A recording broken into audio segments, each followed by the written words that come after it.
I've spent the last 3 weeks analyzing hundreds of videos of the most successful creators on this planet. And during that time, I discovered a 5-step formula that they use to keep you watching. Now that formula will help you to tell these incredible stories on YouTube.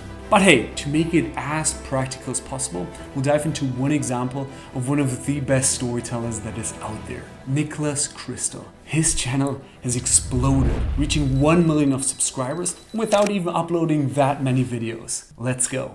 Part 1, Hook. Just see how he starts his video.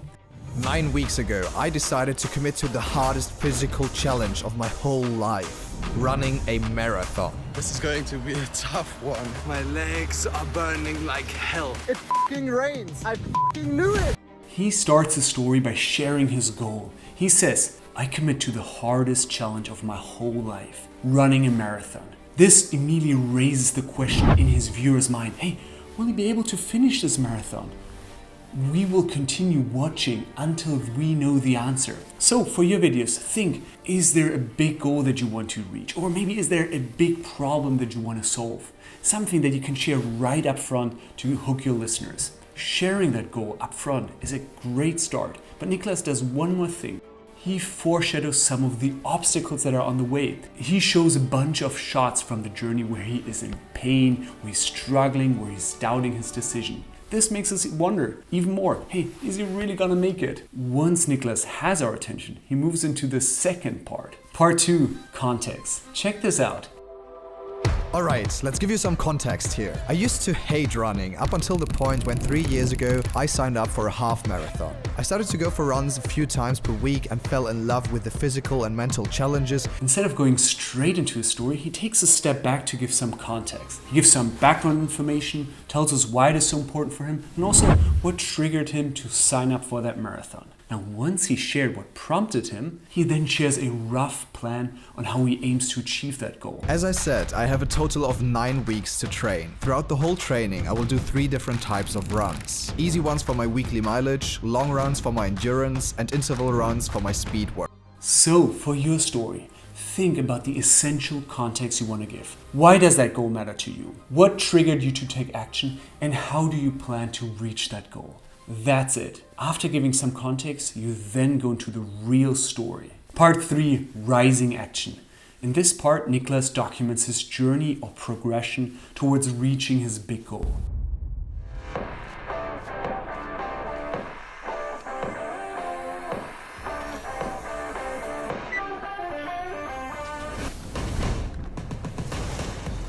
At this point, everything is still good. He's happy, excited, and really ready to start that challenge. But very quickly, he starts to throw in a few first obstacles. Things that make it much more difficult to reach that big goal at the end. Like doing this 19 kilometers run today really showed me like how freaking long a marathon is. Like I have to run more than twice as much as today and my legs are already like jello. Throughout the entire rising action, he shares highlight, lowlight, highlight, lowlight, highlight, lowlight.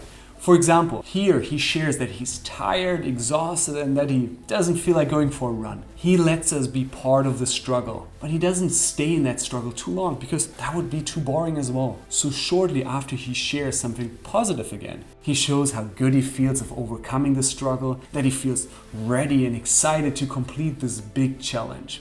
But then shortly after, he brings in another obstacle. At one point, he shows how the weather is just making it impossible to train. Or at another point, he shares that he wasn't able to buy the ticket for the marathon. Or at another point, he shares that an injury just made it impossible to train for that marathon. But what is important is that throughout this part, the obstacles become bigger and bigger. So for your video, think, what are the highs and what are the lows that you can share on your way for going for that big goal? The lows can be, again, any physical challenges like a health problem, an injury, lack of fitness. These can be inner struggles like doubts, fears, or insecurities. These can be external events like the weather, financial crisis, or loss of job, other people messing with your plan. This can be time pressure that you have maybe only 2 hours to complete this gigantic task. In this section, you want to share the highs and the lows until the last and most important part of your story. Part 4, Climax. Here, all the pressure, the conflict, the tension reaches its absolute peak. That's the final moment in which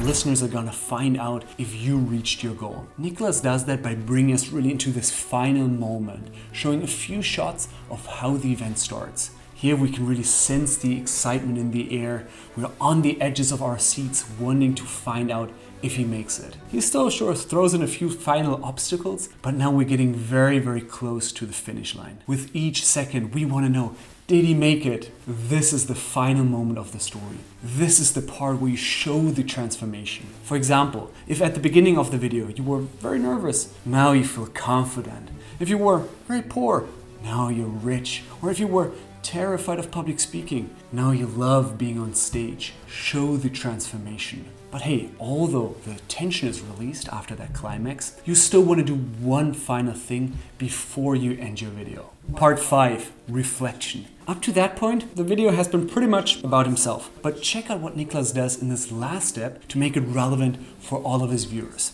I'm just so happy that I finished this marathon. This just showed me once again that the limits are much higher than you think. And this is, I think, the main takeaway that I want to give to you guys, that if you have any sort of dream, then you can just realize it and you can do it. Even if there are people doubting you, you just have to believe in yourself, you have to dedicate the time to do it, and then you can make it happen. He shares his final takeaway or reflection from that whole experience, something that his viewers should take away, and you can do the same in your video. In this last part, share the one takeaway, the one thing that you learned from that experience, the one thing that will make them take action or think differently. That's it. If you want to tell great stories on YouTube, try out this 5-step formula. Today we've covered a lot of the techniques that Nicholas and other creators are using to tell these viral stories. But hey, there are a few other juicy techniques that we haven't talked about today. For that, you may want to check out this next video, in which I share a few of my favorite storytelling techniques. Enjoy!